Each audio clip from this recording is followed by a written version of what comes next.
สวัสดีครับพี่น้องครับสำหรับพี่น้องที่กำลังมองหาอนาคตพ่อพันธุ์โครงสร้างใหญ่ๆผมมีมาฝากมาตอนพี่น้องบ้านเฮาแบบชนิดว่ารอแล้วก็รอลำเอาการเลยครับพี่น้องครับพ่อพันธุ์ตัวนี้สุดยอดหล่อนะครับบ่เป็นการเสียเวลามาฟังราคาก่อนกันแล้วกันครับตัวนี้นะครับผมเปิดไว้อยู่ที่ 23,500 บาทส่งฟรีภาคอีสานครับพี่น้องฟังบ่ผิดเด้อผู้ใดอยากได้พ่อพันธุ์รอๆนะครับตัวนี้ 23,500 บาทส่งฟรีภาคอีสานอนาคตดีหนังข้อย่นนอกตั้งหลังตรงองค์ประกอบครบครับพี่น้องครับนี่เป็นพอพันธุ์คุ้มฟูงพอพันธุ์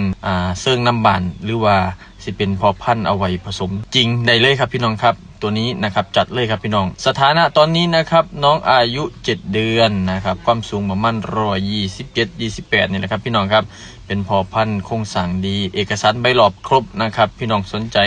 กระโทรหาผมได้0986350412ครับ0986350412นี่ครับพี่น้องครับเบิ่งลำโตครับเบิ่งเนื้อหนังบั้นท้ายผมว่าสุดยอดเลยครับพี่น้องครับแข้งขาใหญ่โคนหางใหญ่